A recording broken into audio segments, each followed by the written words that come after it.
It's GCSE Results Day today. This is not a video of someone opening their results up live, but it's the reaction of a student who's a few years down the line, now in university, and I think it might be useful for some students to look at a student who's done that a few years ago, talking about Results Day itself, how important GCSEs are for the future. But yeah, we're going to talk about everything. Hi, I'm Sam. I'm an Oxford University student, and I have a channel talking about various student issues. I'll start with my own experience, and I actually had 2 GCSE Results Days, because I took one GCSE early, which was Latin, which is now what I do at uni. But anyway, on that Results Day, I managed to get a grade I was happy with, and so I look back at that so fondly. We didn't really have to worry about the proper stress of GCSEs, because that was another year away. And it was just such good vibes, I remember that very well. But the next year, when I had like my proper GCSEs at the end of year 11, it's a very different experience for me. I'll read from my diary, because I've kept a diary since then and before, so like over 5 years now. But basically, I went to the train station to go in to get my results. My dad was at home checking the results on his computer because we had a login from home. And he kind of knew what I wanted, and I didn't really get what I wanted. So I was on the platform, literally bought my ticket already, literally about to step on the train. And he rings me up and he's like, Sam, I'm not sure you'll be that happy with your results. You should probably take it at home so you don't have to see teachers and see friends and all that kind of stuff. That obviously really stressed me out, but I didn't get on the train. I went back through, waited for my dad to come drive back to the station and pick me up and take me home. And yeah, I looked at my results then. But yeah, that was a really different feeling, because I remember the year before I was obviously so excited, and this year, not so much. Looking back to results days, they're obviously super stressful, especially the GCSE one, because you've never really had them before. You've got the certificate, or maybe you're getting them online, but it suddenly feels like for the first time, the stuff you're doing now really matters for your future. That's certainly what I felt. I think I had huge emotions going into both results days, feeling they were super important, you know, like the most important student days of my life, all this kind of stuff. And for some reason, I was definitely under the impression that you needed absolutely flawless grades to have a competitive university application at all. Let's move on to the linked second point of, as a student who's now at university, how important are GCSEs really? Some people say they're not important, some people say they're so important. The answer is obviously somewhere in the middle, but where? Yes, they'll be important to get into sixth form, but after that, they basically don't matter. When you apply to unis, they much more care about A-levels, as is expected. Because when you're applying, of course they're going to care about the kind of student you are then, and they're not so fussed about the kind of student you were in year 10, when you're about to go into university after year 13.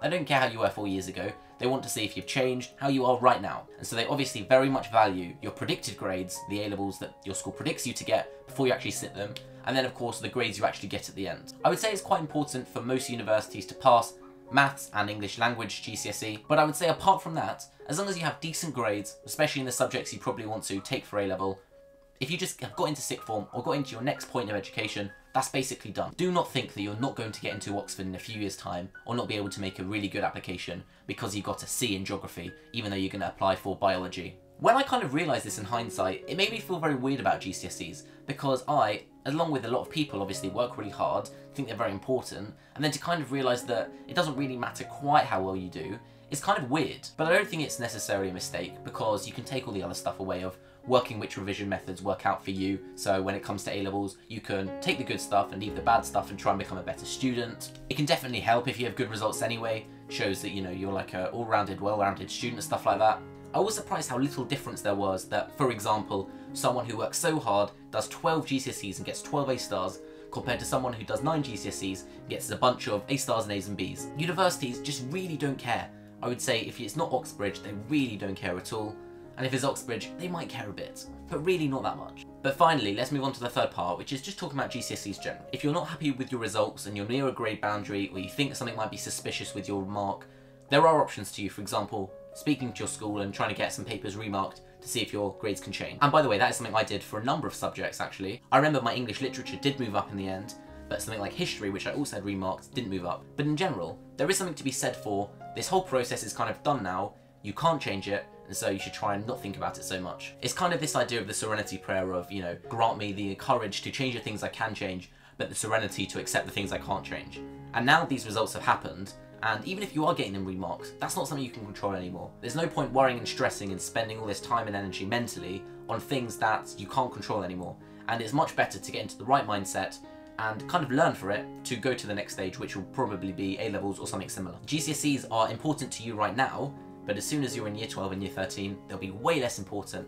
And by the time you've just finished first year at university like I have, they're really quite a distant memory away. But either way, if you've done well, celebrate. If you haven't done well, still celebrate getting through that. It's a very stressful time.